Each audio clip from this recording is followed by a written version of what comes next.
छड़ा ग्रंथ का स्वाध्याय चल रहा था, उसी क्रम में आज हम छंद नंबर 13 करेंगे। इस छंद में नरक में भूख की दुख, आयु और मनुष्य गति की प्राप्ति का वर्णन करेंगे। आइए हम छंद पढ़ते हैं। तीन रोग को नाज जुखाय, मीठे न भूख करना रहराय। ये दुख बहु सागरो सहे, कर्म जोगते नर गति रहे। क्या कह रहे हैं आचार्य कि उस नरक में इतनी भूख है कि 3 रोग का अनाज भी अगर नारकी खा जाए तो भी भूख समाप्त होने वाली नहीं है। एक नारकी 3 रोग में जितना अनाज है उतना अनाज भी अगर खा जाए तो भी वहाँ वो खाने के बाद भी उनकी भूख नहीं मिटती, इतनी वहाँ भूख है। फिर भी वहाँ पर खाने को एक टुकड़ा भी अनाज का नहीं मिलता है, एक कण भी अनाज का खाने को वहाँ पर नहीं मिलता है।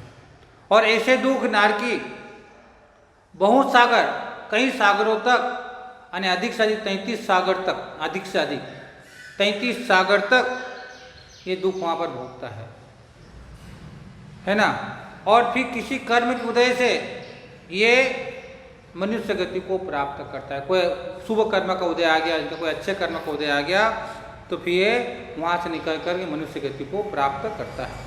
अब बात ये है कि वहाँ फिर ये अगर खाने को नहीं है तो नारकी क्या खाते हैं, तो कहते हैं वहाँ की नरक की जो मिट्टी होती है उस मिट्टी को खाते हैं। वो मिट्टी इतनी कड़वी होती है, इतनी कसाली होती है, इतनी दुर्गंधित होती है कि अगर इस मिट्टी का एक कण हमारे पृथ्वी पर आ जाए, कौन से नरक का, पहले नरक का, हाँ, पहले नरक की मिट्टी का एक कण इस पृथ्वी पर आ जाए तो 1 योजन तक, 1 कोस तक, सॉरी, वो मिट्टी आ जाए तो कितने, 1 कोस तक के सारे व्यक्ति क्या हो जाए, मरण को प्राप्त हो जाए।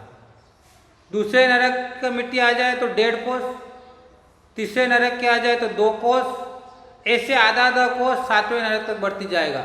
और 7वें नरक की मिट्टी आ जाए तो 4 कोस तक के जीव को मार सकती है, मरण को प्राप्त हो जाए। इतनी खतरनाक मिट्टी होती है, इतनी बदबूदार, इतनी कसाली, इतनी कड़वी वो मिट्टी होती है कि 4 कोस तक के मर जाएगा, 7वें नरक की मिट्टी आ जाए। और पहले नरक क्या है तो 1 कोस, फिर आधा कोस बढ़ते जाओ तो इतना वहाँ पर वहाँ की मिट्टी होती है। अब सोचो आप कि यह कितना दुर्भाग्य है। अब यहाँ पर एक सागर का प्रमाण दिया है कि सागर क्या है, तो सागर का प्रमाण मैं आपको पढ़ के बताऊंगा। 2000 धनुष अथवा 8000 हाथ का 1 कोस, ठीक है, 2000 धनुष अथवा 8000 हाथों का 1 कोस और 4 कोस का 1 योजन होता है।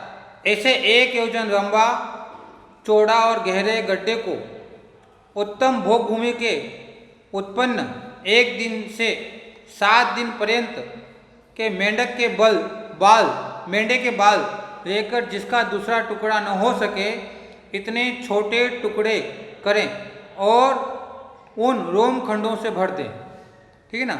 पश्चात 100 वर्ष में एक रोम खंड निकालें, बाल का एक टुकड़ा 100 वर्ष में निकालें। जितने समय में वह गड्ढा खाली हो जाए उतने समय अर्थात काल को एक व्यवहार काल कहते हैं, व्यवहार पल्य कहते हैं, एक व्यवहार पल्य कहते हैं।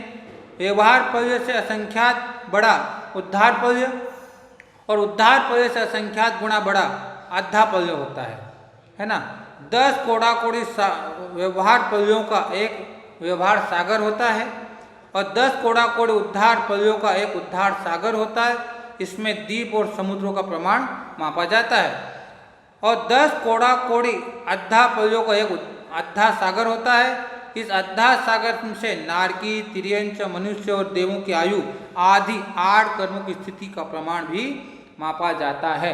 अब कोड़ा-कोड़ी का प्रमाण क्या है, तो 1 करोड़ को 1 करोड़ से गुणा करने पर जो लब्ध प्राप्त होता है उसे 1 कोड़ा-कोड़ी कहते हैं। इस प्रकार से यहाँ पर हमने ये छंद नंबर 13 किया। ओम नमः सिद्धे आचार्य अनुभव सागर जी, आचार्य चरणों में नमन।